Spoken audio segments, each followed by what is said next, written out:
If you're looking for ways to be better at saying no, then in this video, I'm going to share with you some ways in which you can say no without feeling guilty. Hi, my name's Laura Evans and I help people like you to unleash their potential in business and life. Now, do you say yes when you really mean no? I know what that feels like because that used to be me. People say yes when they really mean no for all sorts of different reasons. Partly it's down sometimes to the fact that we don't want to be judged by other people. We don't want other people not to like us. Sometimes it's down genuinely to a fear of missing out. You know, the fear of FOMO, fear of missing out, is very real sometimes. And you say yes when really in your heart of hearts, you know you should be saying no because maybe you're exhausted or you've had enough. When those notifications go on these phones and you hear them and they say, oh, you know, can you help me? I'm stuck. Like you feel compelled to want to help sometimes. And really sometimes you then end up resenting that because of the personal impact on you. If you're already exhausted and you're saying yes to other people, then by saying yes to them, often you're saying no to yourself. Have you ever thought of it like that? I know I did once and I was like, yeah, it's really interesting because there is only so many hours in the day and you can only say yes to so many things.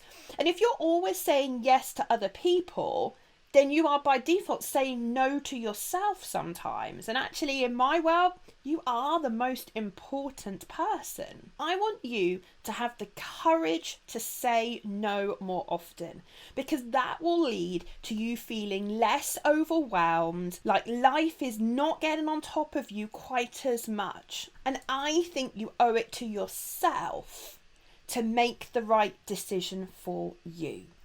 Now, we run 10 to 20,000 unconscious patterns and programs every single day in our heads, and majority of those are completely unconscious.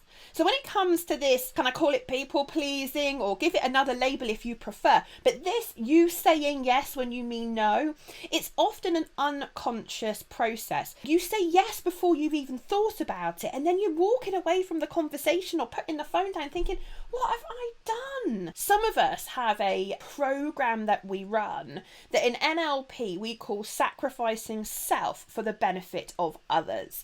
It comes from something called values level thinking, and we all have a predominant thinking level. Generally they go through 1 through to 7, maybe 8 levels, depending on what school of NLP you're learning with. And values level 6 is the level which is sacrifice self for the benefit of others. And a lot of people that say yes when they mean no have this pattern or program. Let me tell you a story about one of our NLP practitioner delegates. I'll never forget her. I wrote about her in one of my blogs, which you can check out on my website, unleashyourpotential.org.uk. Now, she had a habit of saying yes to lots of people, lots of the time. And she didn't have very good personal boundaries. And she would be the first to admit that. Now, when her family used to ask her whether she'd look after the children, I think it was her nieces or nephews, she would always say yes. And she'd always be exhausted. She'd never have time to do the things she wanted to do for herself. And she was terrified of saying no. Where I said to her, so what's the worst that will happen if you say no? Oh, well, they might think I don't care, or they might think that, you know, I'm being selfish. And there were all these reasons in her head why she thought she should never say no to them. And I said to her, do you know what, next time they ask you, why don't you say no? And she said, I can't do that, Laura, that's just rude. Then I said, then in which case you need to learn different ways to say no, because you can say no without saying no. Does that even make sense? I think it does. And what I've done is put together a guide for you on 10 ways I think you can easily say no. And I'm going to go through some of those here with you today. Now, before we come back to those, just let me tell the rest of the story. Because my student that was on the course, when we had this chat about different ways to say no, she was like, do you know what? All right, you're on. And so she had a call, unbeknown to me, one evening with her family, and they said, Lisa, can you please pick up, looking after the children? And she said, I'm really sorry. I haven't got the headspace at the moment to do it. I'm absolutely exhausted. Perhaps another time? Their response, yeah, no problem at all. And that was it. She was absolutely gobsmacked. She couldn't believe that the no had gone down so well. She couldn't believe that she didn't feel guilty about it. And actually, they were really supportive of her and her decision to put herself first. So I promise you, saying no is nowhere near as scary as perhaps you think it might be. And you know what? Even if people react badly, I think that says more about them than it does about you. Now, for me, there are a few steps that you need to take in order to make this okay for you. Number one, you need to have a plan. You need to have thought through how you're going to say no in a way that's okay for you. And we're going to go through some of those really shortly. Number two, you need to decide on your personal boundaries. You need to decide on where you actually want to say yes to things and where your boundaries are in terms of when really you want to say no. Because you can't say yes to everything, and neither do you want to say no to everything either. But you have to think about, where are those personal boundaries for you? What are the things that you are going to get involved in, the things that you want to say yes to, and plan and be prepared on how to say no. So, how do you say no? Well, here are a few options. I mean, let's be honest, there is just the word no. That is an option. When someone says, Laura, I've just had a work project dumped on my desk. I need your help. I need you to do it for me. No, I can't. You know, you have to rationalise in your own head that it's okay to say that. Now, some of you may want to kind of make it a bit more what I call okay for you to say no. And you can say no in a really concise, clear, nice way. I think they are 3 really great formulas to have.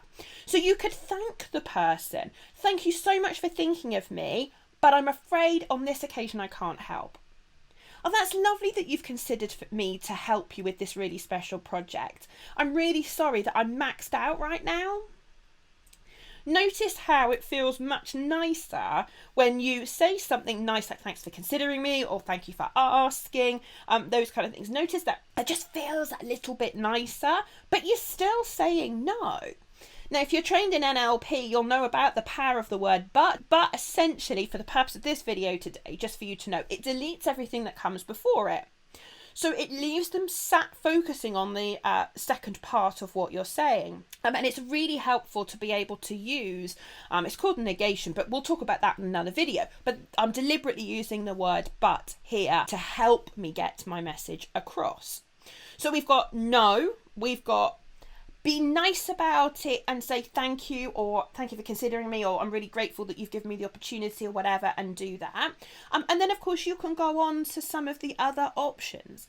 Resist the temptation to give the person war and peace about all your reasons why you're saying no. Be respectful of the person enough to say no when, before maybe you said yes when you meant no.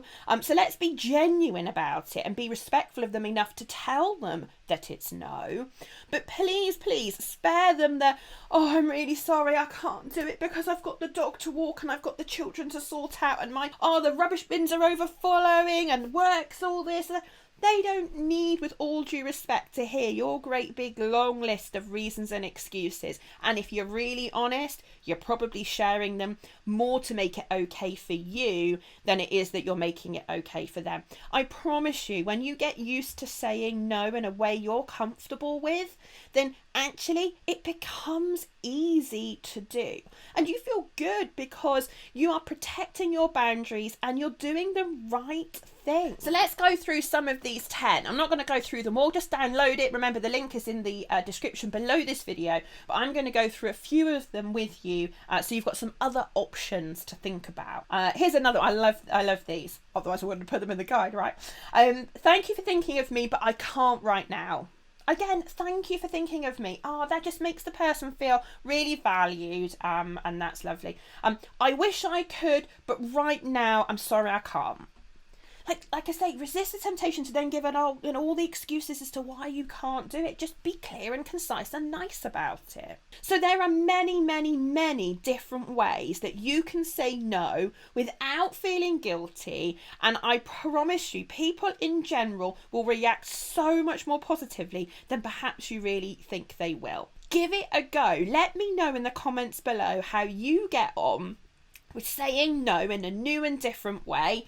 By all means, download the guide I've created to help you. Save it on your phone so that you can quickly have a little sneak at the pictures on your phone, and look at all the different reasons and pick the one that's right for you. Boundaries are really useful. They're healthy and they will help you live the life you want to live. If you've enjoyed this video, then please be sure to subscribe and hit the notification bell so that you get notified when we release our next video, which is every Friday. So take care and say no more often.